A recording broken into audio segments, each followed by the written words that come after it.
Hey guys, today I'll be talking about a very interesting topic, which is spiritual manipulation. So, I'll be using mostly Christian religious connotations because of mostly that's what I understand. And this is a very interesting topic, and it's not meant to discredit your beliefs or something, but for you to just be aware that that thing you really like, that thing you really look up to, the things which you don't want to challenge, are the same things which will be used against you. I'm going to be explaining also from a personal perspective because I've worked with a client in the past who was really stuck and really being spiritually manipulated. And then I'll also explain how you can start challenging these things. So, actually, let me start with sometime last year I worked with someone who was really undergoing a lot of spiritual abuse or a spiritual manipulation from someone close to her. So she was really being manipulated by the church and by her parent, and to the point where she started believing that her parent was like her second god, because when you go to the Bible, there is that verse of like honor your father and mother. For this, I think for this is the first commandment, is the promise. So when you are fed with that ever since you are young, by the same parent who's manipulating you, of course you'll end up believing them, because now the parent was calling themselves the second God. Like, you cannot really, God will not love you without you passing through me. So when you are indoctrinated that way, like for 30 years by your parents, of course you'll not see outside it. And then now to add on top of that, the parent is also using the African aspect of like curses. Like, if you don't listen to your mom, you've been raised that way. If you don't listen to your mom, if you don't listen to your parents, you will be cursed. So now I want you to imagine yourself in this instance where you know you will be cursed. There's the African cultural aspect, and then now there's the religious aspect of like honoring your father and mother. It will mean that anything which your mother does or your father does is the correct thing. Is the correct thing, and you don't have to question it. And now, because you started this when you were young, you've not even you can just go travel the world and do all those things, but because you learn this behavior when you are young. And something about when we are young is we pick up behaviors from, we learn things from the people we look up to or we hold in high regard, which is of course our parents and then God, right?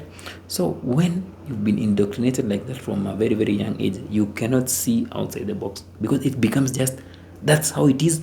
And it doesn't matter what happens.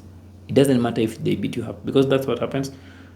They beat you up, the parents beat you up, even when you are 30 years old, they still beat you up, they still dictate your decisions, they still dictate who you will marry, they still dictate where you live, because they're just controlling you. A manipulative person, it doesn't matter if it's a parent or partner, they want to control you. That's how they thrive. They thrive with power and control. Even if they are using religion, it's still power and control. So because you are afraid of them, you are afraid of curses, and you're also afraid of hell. That's one aspect of spiritual manipulation. It's instilling fear. So when you've lived your life knowing that if you go against your parents, because they instill that in you, you'll be cast and you'll burn in hell. The perseverance, or you absorbing the abuse, or you accepting those abusive ways, you will feel that it's much better to accept the abusive ways, even if they're beating you up. They might be beating you up. You are old, you are 30, and they're still beating you up. But you cannot defend yourself, because deep inside here, they've really taken here completely. And you're also afraid that maybe if I defend myself, I'll go to hell. Or maybe if I defend myself, I'll be cast. And I'll be cast, and my generation will also be cast. So you just end up staying there, undergoing the abuse. And that's what spiritual manipulation is. It's the point where someone, doesn't matter if it's a parent, it's your pastor, if someone instills fear in you and uses the common things the common things you believe. They can just pull out the Bible, like that verse I've said, honor your father and mother. They can just use that and twist it however much they want. And because you've not been raised to question things, you've been raised to obey, to follow, you'll not find a way out. So that's just the story of a client I helped through this. It was so. Let me now explain the instances of how it happens, the instances of spiritual manipulation. Of course, the first instance, as I've said, is fear and guilt. They make you so afraid of standing up for yourself or defending yourself or challenging it by instilling you with fears like you'll go to hell or you'll be cursed. And when you think about curses, you think about curses and you're like, actually, when you are cursed, it means that things will not go well. You might end up being sick and all those things. So all those negativity in your head, you'll just bow down to their demands and you'll listen to them.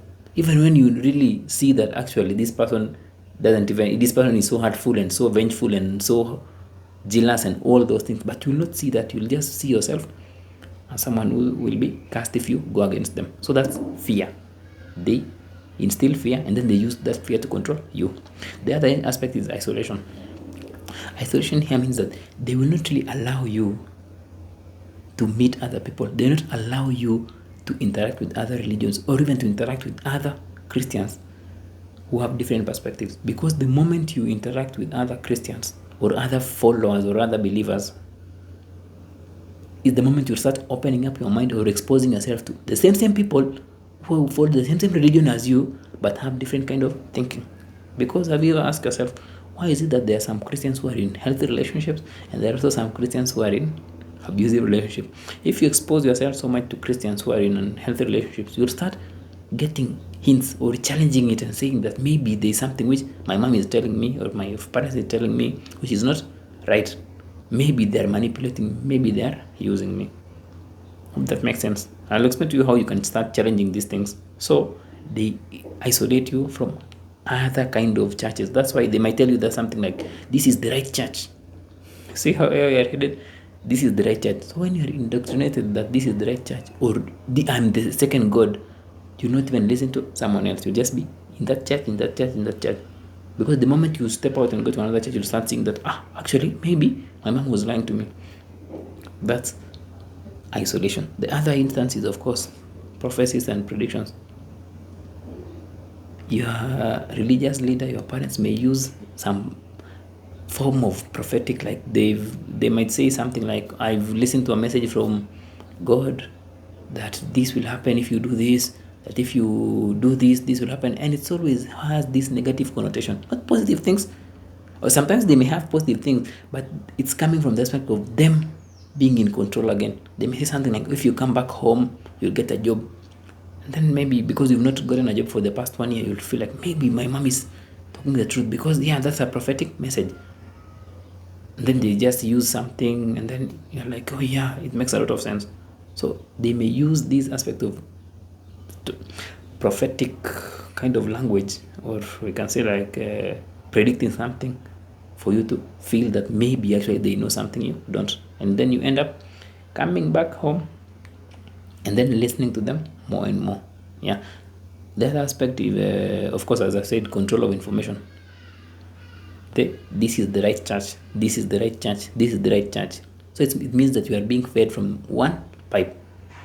Like you cannot even go to, even if it's the same Christian thing, you cannot go to another church. So it's still the same pipe. So if the water coming from the pipe is dirty, of course it will mean that you will be drinking dirty water for a very long time. And when you drink dirty water for a very long time, your system will get accustomed to the dirty water. You say that when you drink the clean water, you'll feel that the clean water is bad. That's what happened.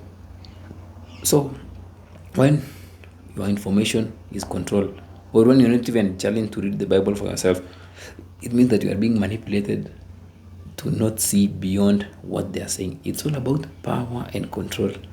As long as you're not being challenged to challenge what even the preacher or the pastor or the priest, whatever is talking about, it means that you are being controlled. If you're challenged from a young age to question everything, it means that you'll be questioning the same thing.